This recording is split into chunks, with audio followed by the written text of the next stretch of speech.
जिसने कभी आपको अनदेखा किया था, वो आज आपको पाने के लिए तड़पता दिखे तो कैसा लगेगा?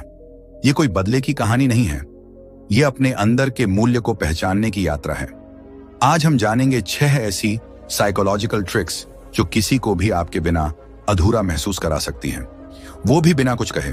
ध्यान से सुनिए, ये सिर्फ बात नहीं, ताकत है। स्वागत है आपका ज्ञान विचार में, जहां हम बात करते हैं आत्मबल, आत्मसंयम और असली बदलाव की। जो हमेशा पास होता है वो अनमोल नहीं लगता, लेकिन जो खो जाए उसकी कमी हर वक्त महसूस होती है। क्या आपने कभी महसूस किया है कि जब आप किसी को पूरी तरह अपना बनाना चाहते हैं, पूरी ईमानदारी से, पूरी नरमी से, तो वही इंसान आपको हल्के में लेने लगता है, और वही इंसान जब आप दूर हो जाते हैं, जब आप खामोश हो जाते हैं, जब आप एक्सेस देना बंद कर देते हैं, तो वो बेचैन हो उठता है। क्यों? क्योंकि इंसान की फितरत है, उसे वही चीज चाहिए जो दूर होती है, जो सामने होती है, जो हर वक्त मिलती है, उसकी अहमियत कम हो जाती है। यही है पहला psychological trick, unavailability creates value. Chapter 1, उसकी आदत बन गए थे आप, और यही आपकी सबसे बड़ी भूल थी। हर दिन उसका इंतजार करना, उसका हर मैसेज आते ही रिप्लाई करना, कॉल उठाना, मना करने के बाद भी मान जाना, ये सब आपने प्यार समझकर किया, लेकिन उसके लिए ये सब एक नॉर्मल बन गया। आपकी मौजूदगी उसकी आदत बन गई थी, और इंसान जिस चीज का आदी हो जाता है उसका मूल्य भूल जाता है। आपको लगता है आप उसके लिए दुनिया का सबसे केयरिंग इंसान हो, लेकिन उसे लगता है ये तो हमेशा रहेगा, छोड़ भी दूं तो वापस आ जाएगा, और यहीं वो आपको हारता नहीं, आप खुद को खो देते हैं। चैप्टर 2, जब आप खुद को दूर करते हैं तो उसका दिमाग बेचैन हो जाता है। साइकोलॉजी कहती है, when someone is always available, the brain stops releasing dopamine in response to them. यानी जब आप बार बार अवेलेबल रहते हैं, सामने वाला डोपामिन रिलीज करना बंद कर देता है। वो अब आपके प्रेजेंस से एक्साइटेड नहीं होता, लेकिन जैसे ही आप गायब हो जाते हैं, अचानक उसका दिमाग सवाल पूछने लगता है, क्यों नहीं दिख रहा ये आजकल? क्या ये मुझसे नाराज है? कहीं कोई और तो नहीं? मैंने कुछ गलती की क्या? और फिर वही इंसान जिसने कभी आपको अनदेखा किया था, अब आपकी तलाश करने लगता है।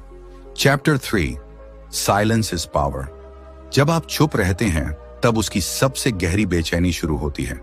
ये चुप्पी सिर्फ शब्दों की नहीं होती, ये आपके अटेंशन की विथड्रॉवल होती है, और ये विथड्रॉवल एक साइकोलॉजिकल पैनिक पैदा करती है। याद रखिए, in silence people here their own conscience. आप कुछ ना कहकर उसे अपने भीतर झांकने पर मजबूर कर देते हैं। उसे वो सब याद आने लगता है जो उसने खो दिया, आपके केयर, आपकी मौजूदगी, आपका अनकंडीशनल प्रेजेंस। अब वो सब सिर्फ यादें हैं। चैप्टर 4, सोशल मीडिया और डिसअपीयरिंग एक्ट। का कमाल, आज की दुनिया में हम सब कनेक्टेड हैं, लेकिन जब आप खुद को डिजिटल दुनिया से भी थोड़ा गायब कर देते हैं, ना स्टोरीज, ना पोस्ट, ना कमेंट्स, तब क्यूरियोसिटी की आग और भी भड़कती है। वो हर दिन आपके प्रोफाइल पर आकर देखेगा क्या चल रहा है इसकी लाइफ में, और हर बार जब उसे वहां कुछ ना मिले, वो थोड़ा और बेचैन होगा। साइकोलॉजी इसे कहती है, मिस्ट्री इग्नाइट्स इमेजिनेशन, और जब इमेजिनेशन एक्टिवेटेड होती है, इंसान खुद ब खुद मेंटल मूवी चलाने लगता है। ये किसके साथ होगा? क्या अब ये मुझसे दूर चला गया? क्या मैंने इसे खो दिया? और उस बेचैनी में वो फिर से आपको कांटेक्ट करने की कोशिश करता है। चैप्टर 5, प्रेजेंस से ऑब्सेशन तक का सफर। जब आप दूर हो जाते हैं तो जो कभी आपकी प्रेजेंस को ग्रांटेड लेता था, वही अब आपसे ऑब्सेस्ड हो जाता है। वो जानना चाहता है कि आप क्या सोचते हैं, आप कैसा महसूस करते हैं, आपके दिन कैसे बीतते हैं, क्योंकि अब आपकी जगह खाली है। वो जगह जो कभी भरी हुई थी, अब सूनी है, और इंसान सूनेपन से डरता है। अब आपके एक शब्द, एक फोटो, एक वॉइस नोट की कीमत 1000 गुना ज्यादा हो चुकी होती है। चैप्टर 6, इसका मतलब ये नहीं कि आप गेम खेलो, बल्कि ये कि आप खुद को महत्व दो। बहुत लोग इसे गलत समझते हैं, सोचते हैं, ओह तो अब मैं एक्टिंग करूंगा, अनअवेलेबल बनूंगा, साइलेंट रहूंगा ताकि वो तड़पे। नहीं, ये कोई बदले की तरकीब नहीं है, ये खुद को प्रायोरिटी देने की शुरुआत है। जब आप खुद को महत्व देते हो, तभी दूसरा भी आपको महत्व देना सीखता है। जब आप खुद के टाइम को, एनर्जी को, इमोशंस को सस्ता बना देते हो, तो दुनिया भी उसे सस्ता समझती है। लेकिन जैसे ही आप उस दरवाजे को बंद करते हो जो बार बार बंद होने के बावजूद आपने खुला रखा था, तभी वो नॉक करता है। तुम्हारी सबसे बड़ी ताकत तुम्हारी अनुपलब्धता है, उस इंसान के लिए जिसने तुम्हारे वैल्यू को कभी समझा ही नहीं। अब वक्त है पीछे हटने का, खुद को वापस पाने का, ताकि एक दिन वही इंसान जो आपको छोड़कर गया था खुद को आपकी कमी में खोया हुआ पाए। Trick 2, self improvement show off नहीं, ऑरा बनाओ। खामोशी से खुद को बदलो ताकि जब वो लौटे तो पहचान ही ना पाए। हम सबको अंदर से एक ख्वाहिश होती है, उसे दिखा देना कि हमने खुद को कितना बेहतर बना लिया है। जिम जाना शुरू करते हैं, नए कपड़े पहनते हैं, ऑनलाइन कुछ खास पोस्ट डालते हैं ताकि वो देखे, वो नोटिस करे और फिर पछताए। लेकिन सच्चाई क्या है? जो बदलाव आप दिखाते हो वो ईगो की तसल्ली बन जाता है, लेकिन जो बदलाव आप छुपाते हो वो सामने वाले की बेचैनी। Chapter 1, why showing off backfires, जब दिखावा उल्टा असर करता है। साइकोलॉजी कहती है when people sense that you're trying to prove something, they feel emotionally superior। यानी जब सामने वाला महसूस करता है कि आप उसे प्रभावित करने की कोशिश कर रहे हो तो वो खुद को ऊपर समझने लगता है। चाहे आपने खुद को कितना भी बदल लिया हो, वो इसे एक कोशिश मानता है और सोचता है ये तो मेरे लिए ही कर रहा है, मुझे फिर भी जरूरत नहीं। आपने खुद को इंप्रूव किया, लेकिन उसकी नजर में आपकी वैल्यू और भी कम हो गई। और क्यों ये दिखावे से ज्यादा असरदार है? ऑरा का मतलब है आपकी प्रेजेंस, आपकी एनर्जी, आपका साइलेंट कॉन्फिडेंस। ऑरा तब बनता है जब आप ट्रांसफॉर्मेशन को दिखाने की बजाय जीते हो।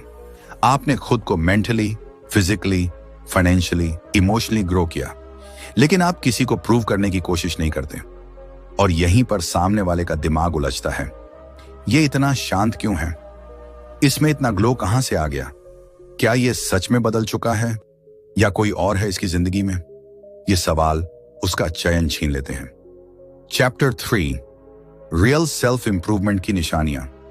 आप अब पहले जैसे नहीं रिएक्ट करते। आप वैलिडेशन के लिए डिपेंडेंसी छोड़ चुके हैं। आपकी बॉडी लैंग्वेज काम है, आवाज स्टेडी है। आप अपने लुक्स और फिटनेस में क्वाइटली इन्वेस्ट कर रहे हैं। आप अपने पैशन या स्किल्स पर काम कर रहे हैं। आप सोशल मीडिया पर कम और रियल लाइफ में ज्यादा एक्टिव हो गए हैं। और इन सभी चीजों का असर सीधा उसकी आंखों पर पड़ता है। वो सोचता है इसमें इतना बदलाव कहां से आ गया।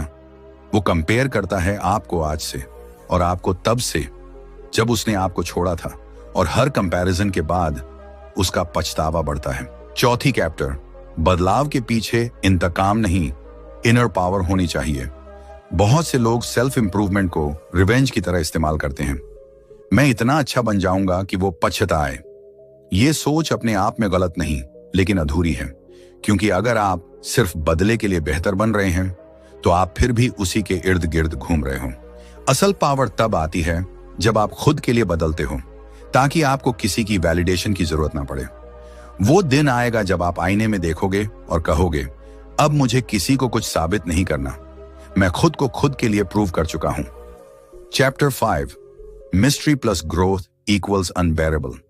पुल सोचिए, आपने बदलाव किया लेकिन बिना बताया। आपने वेट लूज किया, कॉन्फिडेंस गेन किया, ड्रेसिंग बेटर की, माइंडसेट मजबूत किया, लेकिन कोई स्टोरी, कोई कैप्शन, कोई पोस्ट नहीं डाली। अब वो इंसान जो आपको छोड़ गया था एक दिन कहीं पर आपको देखता है, एक झलक, और सब कुछ हिल जाता है। ये कौन है? इतना ग्रेसफुल कैसे हो गया? क्या अब ये मुझसे बेटर डिजर्व करता है? यही होता है ऑरा का इंपैक्ट। बिना बोले वो बोलता है। चैप्टर 6, जब आप खुद से प्यार करने लगते हैं तो दुनिया आपकी इज्जत करने लगती है। आपने जितनी केयर कभी उस इंसान को दी थी, अब वही केयर आप खुद को देते हो। सुबह उठते हो, ग्रेटफुल महसूस करते हो, अपने लिए हेल्थी खाना बनाते हो, अलोन टाइम एंजॉय करते हो, न्यू किताबें पढ़ते हो, मन में साइलेंस रखते हो। आप शाइन करने लगते हो बिना चमक दिखाए, और वहीं से आपके अंदर से एक एनर्जी निकलती है जो दूसरों को खींचती है, इंक्लूडिंग उसी इंसान को जिसने आपको अनदेखा किया था। वो आपको देखता है, लेकिन अब आप पहले जैसे नहीं रहे। एक दिन कहीं अचानक वो इंसान फिर से आपके सामने आता है। वो रुकता है, घूरता है, और अंदर ही अंदर सोचता है क्या ये वही इंसान है जिसे मैंने कभी छोड़ दिया था? लेकिन अब आप ज्यादा मैच्योर हो, ज्यादा काल्म हो, ज्यादा मैग्नेटिक हो। आपकी आंखों में अब मांग नहीं बल्कि शांति है। आपकी चाल में अब बेचैनी नहीं बल्कि ठहराव है, और यही चीज उसे तोड़ देती है। याद रखो, सेल्फ इंप्रूवमेंट का असली मकसद किसी और को पछताना नहीं है, बल्कि खुद को इस मुकाम तक पहुंचाना है जहां आप पहले जैसे कभी ना रहें, जहां आपको किसी को कुछ साबित करने की जरूरत ना पड़े, क्योंकि अब आपकी खामोशी ही सबसे बड़ी कहानी बन चुकी होती है। Trick 3, mirror effect. खुद को वैसा बनाओ जैसा आप चाहते थे सामने वाला हो। जिसे तुमने उसके जैसा चाहा, अब खुद वैसा बन जाओ ताकि वो तुम्हें देखकर खुद से शर्म खा जाए। जिस इंसान से तुमने प्यार किया वो तुम्हारे जैसी इंसानियत के लायक नहीं था। क्या आपने कभी यह महसूस किया है कि आपने किसी को हर वो चीज दी जो आप खुद अपने लिए चाहते थे? आपने लॉयल्टी दी, रिस्पेक्ट दी, कम्युनिकेशन दिया, ऑनेस्टी दी, लेकिन बदले में मिला क्या? साइलेंस, ईगो, अवॉइडेंस, और सबसे तकलीफ दे इंडिफरेंस। आपने उसे उस रूप में चाहा जैसा एक सच्चा रिश्ता होना चाहिए था, लेकिन उसने आपको उस रूप में देखा जैसे आप ज्यादा कर रहे हो। यही वो पल था जब आपको खुद को बदलना था। नहीं, उसे खुश करने के लिए नहीं, बल्कि खुद को पहचानने के लिए। मिरर इफेक्ट का अर्थ है खुद को उस वर्जन में बदलना जिसकी आपने दूसरे से उम्मीद की थी। आपने उससे इमोशनल मैच्योरिटी की उम्मीद की, अब आप खुद इमोशनली मैच्योर बनिए। आपने उससे क्लियर कम्युनिकेशन चाहा, अब आप खुद क्लैरिटी में जिए। आपने उससे रिस्पेक्ट चाहा, अब खुद को इतना अपलिफ्ट करिए कि आपकी प्रेजेंस ही सम्मान बन जाए। जब आप वो बन जाते हैं जो आपने मांगा था, तब आप उसे आईना दिखाते हैं, बिना कुछ कहे, बिना कुछ जताए। चैप्टर 2, साइकोलॉजी कहती है projected guilt triggers regret. Psychology में एक टर्म है मिरर गिल्ट। जब कोई इंसान आपको देखता है और खुद की गलती उसमें साफ नजर आती है, तो वह इंसान शर्म महसूस करने लगता है। आप जैसे जैसे बेहतर बनते हो, स्टेबल बनते हो, ग्रेसफुल बनते हो, सामने वाला अपनी पास्ट मिस्टेक्स खुद कंपेयर करता है। वो सोचता है, मैंने इसे क्यों छोड़ा, मैं खुद ऐसा क्यों नहीं हो पाया, ये मुझे डिजर्व करता था और मैंने इसे खो दिया। यही होता है मिरर इफेक्ट का इमोशनल इंपैक्ट। वो आपको देखकर खुद से नजरें नहीं मिला पाता। चैप्टर 3, क्या आपने कभी सोचा आप हमेशा सही क्यों महसूस करते थे? क्योंकि आप जो थे वो ऑथेंटिक था। आपकी ऑनेस्टी, आपकी केयर, आपकी अवेलेबिलिटी, ये सब कमजोरी नहीं थी, ये आपकी स्ट्रेंथ थी। लेकिन जब वो इंसान आपको छोड़ गया तो आपने सोचा, क्या मैं ही गलत था? क्या मुझे कम भावुक होना चाहिए था? क्या इतना लॉयल होना मेरी गलती थी? और यहीं आप टूटते हैं। लेकिन आज आप उसी वर्जन को इतना मजबूत बनाते हैं कि वो कमजोरी नहीं, इंस्पिरेशन बन जाए। Chapter 4, inner dialogue. बदलो, आउटर रियलिटी खुद बदल जाएगी। आपने अपने मन में उस इंसान को बार बार रिप्ले किया होगा। क्या कहा था उसने, क्यों नहीं समझा, क्या सोचता होगा।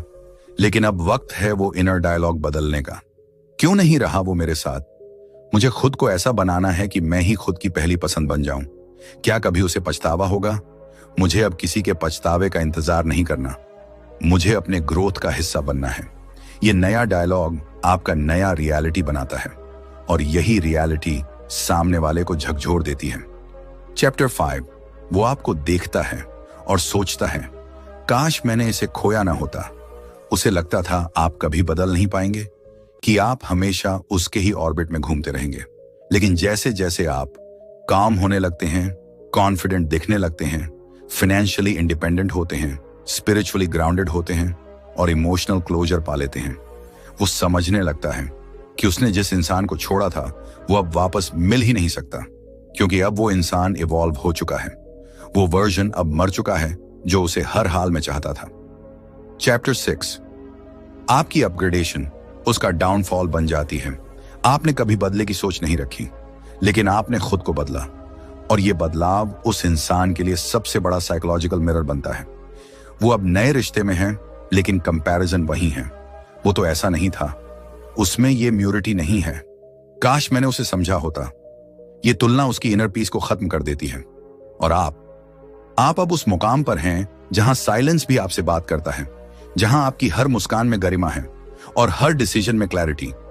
जब वो लौटे तो आप वो इंसान ना रहें जो उसे चाहता था। एक दिन वो फिर आएगा, शायद एक मैसेज, एक कॉल, एक पुराना गाना भेजकर। लेकिन अब आप वो इंसान नहीं रहे। अब आपको उसे कुछ साबित करने की जरूरत नहीं। आप उसे सुन सकते हैं, मुस्कुरा सकते हैं, लेकिन आप झुकेंगे नहीं, क्योंकि आपने उसे पाने के लिए खुद को खोया था, लेकिन अब आपने खुद को वापस पा लिया है। जो तुम उसके लिए बनना चाहते थे, अब खुद के लिए वही बन जाओ, ताकि जब वो तुम्हें देखे तो खुद से कहे, काश मैं इसके लायक होता। यही है असली जीत। खुद को आईना बनाकर दुनिया को दिखाना कि मेरे जैसा बनने के लिए मुझे छोड़ना नहीं समझना पड़ता है। Trick 4, the power of mystery. खुद को प्रिडिक्टेबल मत बनने दो। जितना तुम खुद को छुपाते हो, उतना ही वो तुम्हें समझने के लिए तड़पता है। क्या आपने कभी सोचा वो क्यों अब आपको इग्नोर करता है? क्योंकि आप उसके लिए एक खुली किताब बन चुके थे। हर भाव, हर रिएक्शन, हर प्लान, सब उसे पहले से पता था। आपके पास छुपाने को कुछ नहीं था, और यही वजह थी कि उसके पास जानने की चाह भी नहीं बची। इंसान वही चीज जानने की कोशिश करता है जो अधूरी, अनकही और रहस्यमय हो। Chapter 1, predictability. Jack boredom psychology कहती है, the human brain stop seeking what it already knows too well. अगर आप हर रोज सेम टाइम पर मैसेज करो, हर बार वही टॉपिक्स लाओ, वही जेस्चर्स दो, तो सामने वाले के लिए आप एक आदत बन जाते हो, और वो आपको अनदेखा करना शुरू कर देता है। वो जानता है कि आप कब क्या कहोगे, कैसे रिएक्ट करोगे, क्या महसूस करोगे, और जब हर चीज प्रिडिक्टेबल हो जाती है तो क्यूरियोसिटी मर जाती है। चैप्टर 2, क्या होता है जब आप अचानक अनजान बन जाते हैं? आपने कभी नोटिस किया है, जब आप थोड़ा डिस्टेंट हो जाते हैं, जब आप हर बात का जवाब नहीं देते, जब आप ऑनलाइन तो होते हो लेकिन रिस्पॉन्ड नहीं करते, तब वो इंसान अचानक अलर्ट हो जाता है। क्या हुआ? ये इतना शांत क्यों है? कहीं कोई और तो नहीं? यही है मिस्ट्री की ताकत। ये सामने वाले के दिमाग को शांत नहीं रहने देती, और जितना वो आपको समझने की कोशिश करेगा, उतना ही वो आपकी तरफ खींचता जाएगा। चैप्टर 3, मिस्ट्री का मतलब ये नहीं कि आप फेक बनो, बल्कि सब कुछ मत दिखाओ। बहुत से लोग सोचते हैं कि मिस्ट्री बनाने के लिए उन्हें नकली बनना पड़ेगा, कूल दिखाना पड़ेगा, झूठी बातें करनी होंगी, अवॉइड करना पड़ेगा। नहीं, मिस्ट्री का मतलब है चुप रहना लेकिन बेवजह नहीं, शेयरिंग करना लेकिन हर बार नहीं, प्रेजेंट रहना लेकिन हमेशा नहीं। आप जितना कम रिवील करते हो, उतना ज्यादा वो आपके बारे में सोचता है, और जो इंसान आपके बारे में सोच रहा है वो कभी आपसे दूर नहीं हो सकता। चैप्टर 4, सोशल मीडिया पर खुद को थोड़ा छुपाना सीखो। जब आप हर इमोशन, हर इवेंट, हर थॉट सोशल मीडिया पर डाल देते हो, तो आप खुद को डिजिटल रूप से भी पूरी तरह खोल देते हो। लेकिन जब आप अपनी डिजिटल प्रेजेंस में भी थोड़ा गैप रखते हो, बिना कैप्शंस के photos, random disappearances, minimal activity, तब वो इंसान जो अब आपको फॉलो नहीं भी करता, फिर भी स्टॉक करता है। हर ब्लैंक स्टोरी उसके दिमाग में कहानी बना देती है। वो सोचता है, क्यों ये इतना शांत है? किसके साथ है ये आजकल? इतना कॉन्फिडेंट कैसे लग रहा है? और यही सवाल उसकी रातें बर्बाद कर देते हैं। चैप्टर 5, अपने वर्ड्स में भी थोड़ा गैप रखो। कभी कभी साइलेंस एक लाउड मैसेज होता है। आप हर चीज एक्सप्लेन मत करो, हर सवाल का जवाब मत दो, हर भाव को जस्टिफाई मत करो। एक स्टेज ऐसा आएगा जहां आपकी चुप्पी उसकी बेचैनी बन जाएगी। उसे वो सब चीजें याद आएंगी जो आपने नहीं कही थी, और वो उन्हें बार बार अपने मन में दोहराएगा। यही होती है इमोशनल क्यूरियोसिटी, जो अटैचमेंट का पहला बीज बोती है। चैप्टर 6, जब आप बदलते हो लेकिन बिना बताए आपने खुद को बेटर बना लिया है, इमोशनल, फिजिकल, मेंटल और फाइनेंशियल रूप से, लेकिन आपने ये बात किसी को नहीं बताई। कोई शो ऑफ नहीं, कोई स्टेटस अपडेट नहीं। फिर एक दिन जब वो आपको कहीं देखता है, आप पहले से शांत, मैच्योर और ग्लोविंग लगते हो। उसकी आंखें वाइडेंड होती हैं और उसका मन कहता है, ये वही है, लेकिन अब वैसा नहीं रहा। यही विजुअल शॉक उसे आपकी ओर दोबारा खींचता है, क्योंकि अब आप समझे जा सकने वाले नहीं रहे। आप एक मिस्ट्री बन चुके हैं। चैप्टर 7, आप कंट्रोल में हो लेकिन वो जान नहीं पाता। सबसे बड़ी बात यह है कि आप अब इमोशनली फ्री हो चुके हो, लेकिन वो नहीं जानता। वो देखता है कि आप न्यूट्रल हो, अनअफेक्टेड हो, डिस्टेंट हो, लेकिन उसके मन में डाउट होता है, क्या ये मुझे भूल चुका है या सिर्फ दिखा रहा है? क्या मैं अब इरेलेवेंट हो गया हूं? और इन डाउट्स में ही उसकी ईगो टूटने लगती है। Mystery creates confusion and confusion breaks ego. आप उसके लिए पजल बन जाते हो जिसका हल उसे खुद नहीं मिलता। एक ऐसा इंसान जिसे कभी लगा कि वो आपको पूरी तरह समझता है, आज उसी को लगता है मुझे ये अब समझ नहीं आ रहा। आप पहले प्रिडिक्टेबल थे, अब आप एक पजल हो, और इंसान जिसे समझ ना पाए वो उसकी सबसे बड़ी कमजोरी बन जाती है। दुनिया में सबसे खतरनाक इंसान वो होता है जो चुपचाप बदल जाए और किसी को ना बताए, और जब सामने वाला उसे पहचानने की कोशिश करे तो हर जवाब में सिर्फ रहस्य मिले। इसलिए खुद को दिखाने से ज्यादा जरूरी है खुद को बचाकर रखना, ताकि जब वो दोबारा आपको ढूंढे तो आपको देखने भर से वो खुद को खो दे। Trick 5, social proof. और लोग आपको चाहें तब उसका ईगो जागता है। जब दुनिया तुम्हें सराहने लगे तब वही इंसान तुम्हें वापस पाना चाहता है जिसने कभी तुम्हें अनदेखा किया था। क्यों, उसे अब फर्क नहीं पड़ता, लेकिन पड़ सकता है। बहुत से लोग शिकायत करते हैं, मैंने उसे अपना सब कुछ दिया, फिर भी उसने मुझे नजरअंदाज किया। लेकिन जब मैं दूर हुआ या जब किसी और ने मेरी तारीफ की तो उसे जलन होने लगी। ऐसा क्यों होता है? इसका जवाब है सोशल प्रूफ, यानी दुनिया की नजर में आपकी वैल्यू का बढ़ना। साइकोलॉजी कहती है लोग वही चाहते हैं जो दूसरे पहले ही मान्यता दे चुके हैं, यानी इंसान को वही चीज ज्यादा आकर्षक लगती है जिसे और लोग भी पसंद करते हैं। सिर्फ उसी के इर्द गिर्द घूमते हो।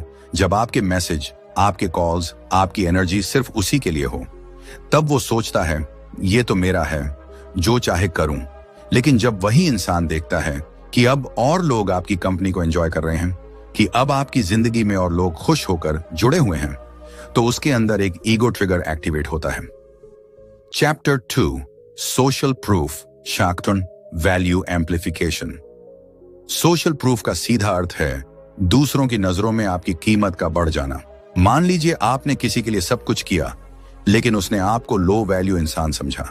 लेकिन अब आपकी नई कंपनी में लोग आपकी बात सुनते हैं, आपकी रिस्पेक्ट करते हैं, आपके आइडियाज, आपकी प्रेजेंस, आपकी थिंकिंग की तारीफ करते हैं।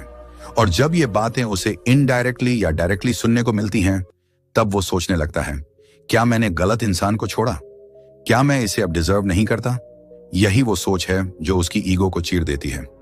चैप्टर 3, साइकोलॉजी का खेल। आप वैल्यूएबल तभी लगते हो जब बाकी लोग भी ऐसा मानते हैं। साइकोलॉजी में एक टर्म है प्री सिलेक्शन बायस। जब इंसान देखता है कि कोई व्यक्ति पहले से ही दूसरों द्वारा पसंद किया जा रहा है, तो वो खुद भी उस इंसान को ज्यादा अट्रैक्टिव समझने लगता है। यानी अगर आप अकेले हो तो वो आपको अनदेखा कर सकता है, लेकिन अगर आपके आसपास स्मार्ट लोग हैं जो आपको सुनते हैं, जो आपके साथ टाइम बिताना चाहते हैं, जो आपके साथ प्राउड होकर चलते हैं, तो वो इंसान सोचने लगता है मुझे ऐसा क्या नहीं दिखा जो बाकी सबको दिख रहा है। और यही इनर डाउट उसे धीरे धीरे तोड़ देता है। चैप्टर 4, जेन्युइन लोग, जेन्युइन सर्कल्स बनाओ ताकि दिखावा ना लगे लेकिन असर हो। लोग सोचते हैं कि सोशल प्रूफ का मतलब है दिखावा करना। फेक फ्रेंड्स दिखाओ, फोटो पोस्ट करो, दिखाओ कि आप खुश हो। नहीं, असली इंपैक्ट तब होता है जब आपका ग्रोथ ऑथेंटिक हो। आप जेन्युइनली अपनी कम्युनिटी, नए फ्रेंड्स, नए एनवायरमेंट्स में एंगेज हो रहे हो। आप ओपन हो, कॉन्फिडेंट हो और कनेक्टेड हो। ऐसा वाइब बनाओ कि लोग खुद ही आपके आसपास रहना चाहें, और जो इंसान आपको छोड़ चुका था उसे अब अपनी आइसोलेशन महसूस हो। चैप्टर 5, जब लोग आपको सराहते हैं उसका कंपैरिजन शुरू होता है। एक वक्त था जब वो आपको अपने स्तर से नीचे समझता था, लेकिन अब वो आपको उन लोगों के साथ देखता है जो उससे ज्यादा आत्मविश्वासी हैं, ज्यादा मैच्योर हैं, ज्यादा काम हैं, और तब कंपैरिजन शुरू होता है। क्या ये लोग इसे मुझसे बेहतर समझते हैं? क्या अब मैं इस लायक नहीं हूं?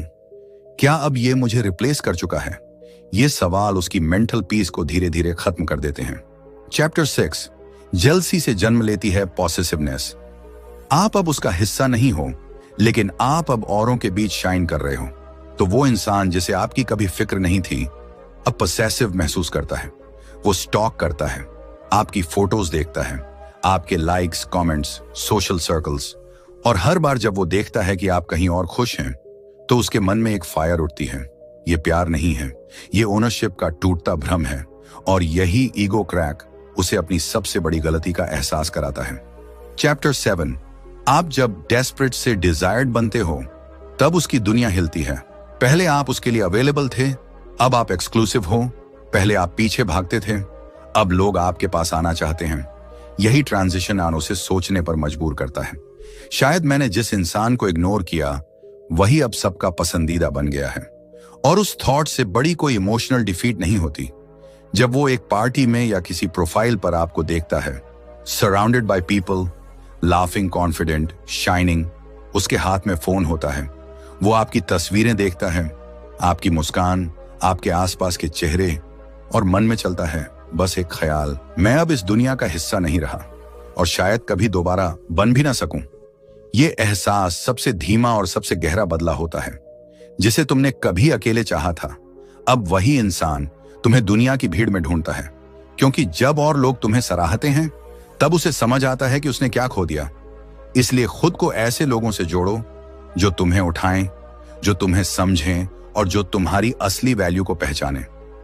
तब वो जो तुम्हें छोड़ गया था अब तुम्हारे पास लौटने की हिम्मत भी नहीं कर पाएगा। Trick 6, emotional distance. जब आप चुप हो जाते हैं तब वो सबसे ज्यादा बेचैन होता है। अब मैं चुप हूं और तुझे अब हर खामोशी चुभने लगी है। आपकी चुप्पी, उसकी बेचैनी, वो सोचता था कि आप हमेशा रहोगे, चाहे वो इग्नोर करे, चाहे रूखा बर्ताव रखे, आप तो फिर भी मैसेज करोगे, केयर करोगे, बात करोगे। लेकिन जब आपने एक दिन भावनात्मक रूप से डिस्कनेक्ट होना शुरू किया तब उसका अंत शुरू हो गया, क्योंकि आप जो इमोशंस हर दिन देते थे वो उसकी सबसे बड़ी ताकत बन चुके थे। और अब जब आपने वो इमोशन देना बंद कर दिया, उसकी ईगो, उसकी कंफर्ट और उसका कंट्रोल, सब कुछ टूट गया। चैप्टर 1, आप थक चुके थे। आप रोज समझते थे, सहते थे, समर्पित थे, लेकिन जवाब में अवॉइडेंस, कोल्ड रिप्लाईज और साइलेंस। आपने बहुत कुछ दिया, लेकिन जब कोई उसे स्वीकार ही ना करे तो दिल थक जाता है, और जब दिल थकता है तब इंसान खुद से जुड़ने लगता है और दूसरों से दूरी बनानी शुरू करता है। चैप्टर 2, साइकोलॉजी कहती है इमोशनल एनर्जी सबसे ज्यादा एडिक्टिव होती है। इंसान को किसी की मौजूदगी से ज्यादा उसकी भावनात्मक उपस्थिति से फर्क पड़ता है। आपने जब उसका हर दर्द समझा, हर बात को सुना, हर मूड को समझा, वो उसकी आदत बन गया। लेकिन अब आपने सुनना छोड़ दिया, जवाब देना बंद कर दिया, एक्सप्लेनेशन देना भी जरूरी नहीं समझा, और वही साइलेंस अब उसे जला रही है। लगता है पहले आप हर कॉल पर रेडी रहते थे, अब आप साइलेंट रहते हो। पहले आप हर बात एक्सप्लेन करते थे, अब आप बस ऑब्जर्व करते हो। पहले आपके मैसेज में इमोशन होता था, अब बस एक वर्ड या वो भी नहीं। और यही बदलाव उसकी पूरी अंदरूनी दुनिया को तोड़ देता है। चैप्टर 4, इमोशनल डिस्टेंस दिखता नहीं, लेकिन सबसे ज्यादा असर करता है। फिजिकल दूरी तो कोई समझ लेता है, लेकिन इमोशनल दूरी तब महसूस होती है जब सामने वाला पास हो, फिर भी आप तक पहुंच ना पाए। अब वो आपको देखता है, लेकिन कनेक्शन महसूस नहीं कर पाता। अब वो आपको मैसेज करता है, लेकिन पहले जैसा वार्मथ नहीं आता। और यही इमोशनल गैप सबसे गहरा साइकोलॉजिकल अटैक बन जाता है। चैप्टर 5, उसकी ईगो अब पूछती है, क्या मैं रिप्लेस्ड हो चुका हूं?